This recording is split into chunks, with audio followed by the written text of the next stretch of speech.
Hoje, o Estatuto da Criança e do Adolescente completa 36 anos com a missão de garantir que nenhuma criança tenha a infância roubada.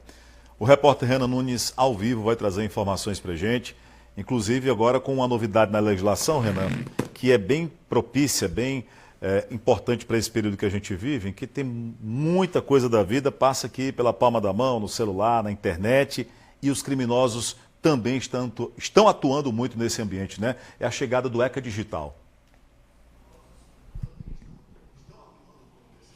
Marcelo, bom dia para você que está com a gente aqui no Piauí TV1. Esse foi um dos grandes avanços, das grandes conquistas no que diz respeito à proteção dos direitos de crianças e adolescentes aqui no Brasil, desde que o Estatuto da Criança e do Adolescente, o ECA, apareceu. Isso eu estou falando de 13 de julho de 1980, portanto, 36 anos atrás.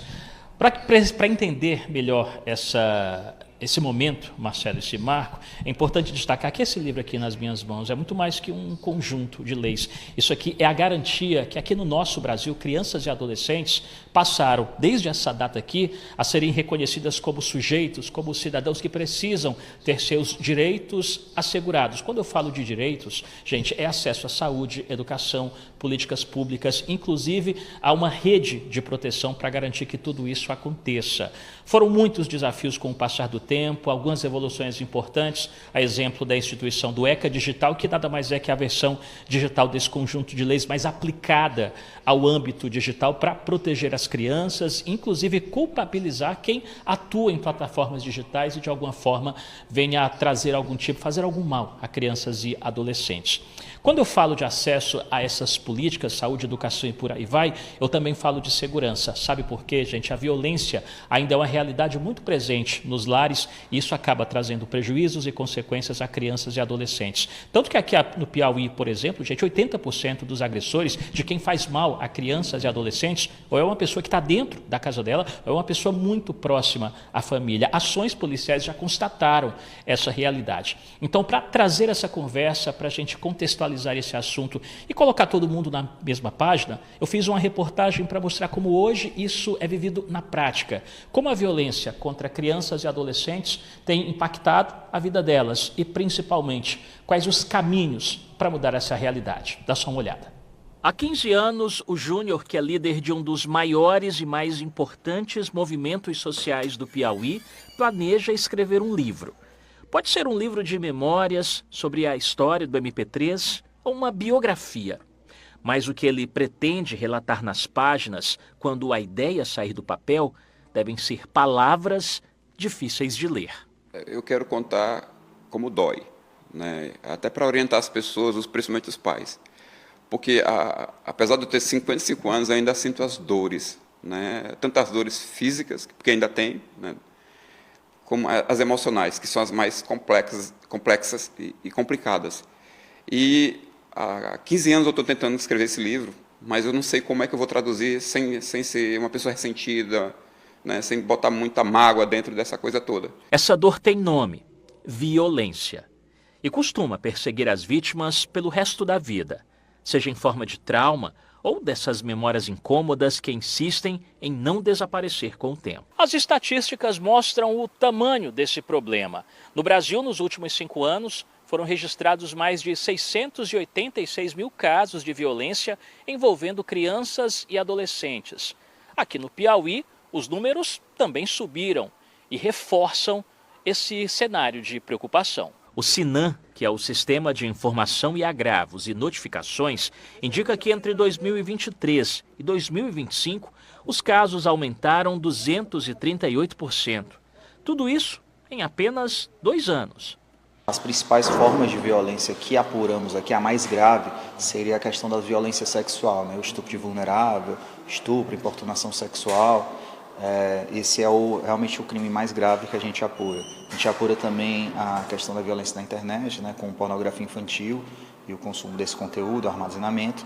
Também apuramos em volume bem alto, questão envolvendo os maus tratos e problemas intrafamiliares. Ou seja, para além da violência sexual, crianças e adolescentes ainda estão expostos à violência física, negligência, abandono e violência psicológica. Esse enredo criminoso é comunicado pelo menos 4 vezes por semana neste conselho tutelar que fica no bairro Vermelha. Ele é um dos 7 que atendem casos dessa natureza em Teresina. Ao tomar conhecimento de uma suspeita, o Estatuto é bem claro, não é só daquilo que já aconteceu, é de uma suspeita de violação, procura o Conselho Tutelar, porque o Conselho Tutelar ele é esse órgão de proteção. Muitas vezes as pessoas querem chamar o Conselho como correção para a criança. Não faça isso, porque nós não corrigimos criança, nós protegemos a criança. O problema é que dentro da própria casa, onde está a família, deixou de ser um lugar seguro. No Piauí, em 80% dos casos investigados pela Operação Cosme e Damião, o agressor geralmente é um parente ou alguém bem próximo da vítima. São pessoas que se aproximam do dia a dia daquela criança. Então, o que eu costumo dizer, o olhar atento é toda a sociedade, né? Quando eu digo que são todas as forças que cuidam da criança. Então, precisa se atentar aos principais sinais que a criança ou adolescente ali apresenta. Há sinais de mutilação, isolamento, há também uma baixa de queda escolar. Para a assistente social e pesquisadora Dalva Macedo, o sentimento de posse e submissão faz com que adultos tratem crianças da maneira errada. Bater na criança, né, educar com violência, gritar, né, com a criança, então isso passa a ser como um lugar comum, ou seja, a criança é o objeto do adulto. E essa é uma cultura, né, que vem, né, historicamente. Enfrentar a violência que rouba infâncias, escancar estatísticas e coloca o Piauí e o Brasil em cenários negativos é uma tarefa complexa. Depende de uma rede de apoio, mas, acima de tudo, de quem usa a própria história para evitar que mais crianças e adolescentes sejam vítimas do abuso alheio.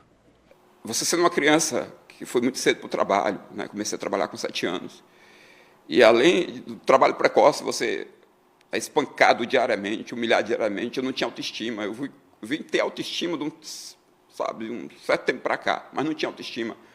Né? Eu achava que era comum aquela violência, que tudo era comum, ninguém entrava, os vizinhos não entravam, achava que o pai estava educando o filho. Na verdade, o pai não estava educando o filho, o pai estava matando o filho em vida. Marcelo, deixa eu fazer só uma correção, acho que eu me enrolei no número, na data de criação do ECA, 13 de julho de 1990, 36 anos atrás. Bom, vamos continuar explicando mais sobre a função, a importância do Estatuto da Criança e do Adolescente. Eu estou aqui na Casa dos Conselhos, no centro da capital, um dos conselhos tutelares que existem em Teresina, fazem parte dessa rede de apoio para garantir essa proteção, essa assistência a crianças e adolescentes. Vou trazer aqui o Ivan Cabral, conselheiro tutelar, para a nossa conversa, para a gente entender a importância de um dia como hoje, mas, acima de tudo, a validade do ECA, por que ele é tão necessário para garantir esses direitos e, acima de tudo, quais os desafios hoje, Ivan, dentro desse cenário. Boa tarde para você. Boa tarde, Renan. Boa tarde, Marcelo. Boa tarde aos telespectadores. De fato, hoje o ECA faz 36 anos, tem muito que comemorar, mas também tem muito que avançar. De suma importância quando a gente vê as crianças na sala de aula, isso de fato é a garantia que o ECA veio garantir, a saúde desde uma vacina, né, a consulta médica e o direito mais importante que é a vida, o direito de estar no seio da família. E isso que o ECA de fato veio proporcionar às nossas crianças e adolescentes, que antigamente era visto como um objeto, hoje é um sujeito de direito, no qual tanto os pais, o município, deve ter essa obrigação de zelar o direito. Ivan, como é que está hoje a atuação dos conselhos tutelares para fazer com que esses direitos valham para garantir essa proteção e, acima de tudo, que as pessoas entendam que o conselho não tem ali uma função, não é um bicho-papão, mas é um organismo que está à disposição da sociedade para fazer essa proteção? A sociedade precisa, de fato, ter mais conhecimento do papel do Conselho Tutelar, que nós somos um órgão, de fato, que zela direito de criança e adolescente, não é para ser um bicho-papão. É um órgão que zela direito de criança e adolescente. Toda e qualquer violação de direito, ao chegar ao conhecimento do Conselho Tutelar, todas as providências é necessário e cabível tomada pelos conselhos tutelares. ECA digital, a gente pode considerar um avanço importante nesse cenário de defesa e proteção de crianças e adolescentes? Sim, o ECA digital veio, de fato, também marcar presença, um marco histórico em defesa das nossas crianças na área digital. Ou seja, também puxar a responsabilidade para as plataformas e para os próprios pais em permitir a criança ou adolescente acessar essa plataforma. Como conseguir atendimento no Conselho Tutelar? Qual que é o primeiro passo, tanto para contar com a ajuda de vocês, como para fazer valer o que está aqui no ECA? Primeiro passo, suspeita ou confirmação deve ser comunicada imediatamente ao Conselho Tutelar.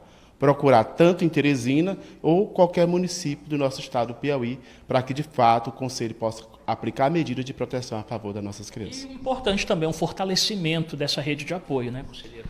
Graças a Deus, nós temos uma rede enorme, né, de proteção, tanto o Ministério Público, o Poder Judiciário, o CRAS e o CREAS, que faz a rede, e a escola, que é de suma importância, onde boa parte das nossas crianças passa o dia na sala de aula. Perfeito, então. Agradeço, conselheiro, e que, de fato, Marcelo, pessoal de casa, o ECA sirva como esse importante instrumento de proteção. O Ivan falou da importância dos conselhos, lembrar que aqui na capital há vários espalhados em todas as regiões de Teresina. Nesse onde nós estamos aqui no centro, é o 3º Conselho Tutelar, ele fica pertinho aqui da Igreja de São Benedito. Se você tem alguma demanda, desconfia de algo, é familiar, ou tem alguma coisa que possa colocar a proteção de crianças e adolescentes na sua casa, ou enfim, algo que você tenha conhecimento, procure um Conselho Tutelar. Eles estão de portas abertas e disponíveis para fazer valer o que está na lei brasileira. Marcelo. Tem que buscar as autoridades, tem que denunciar, não pode se calar e não pode... As crianças e adolescentes, a responsabilidade é de todos nós. Claro, o poder público ali, com polícia, Ministério Público, Poder Judiciário, mas todos nós temos o dever, tendo notícia de qualquer descumprimento da lei, de qualquer abuso contra crianças e adolescentes, nós precisamos denunciar, precisamos provocar as autoridades para que tomem alguma providência.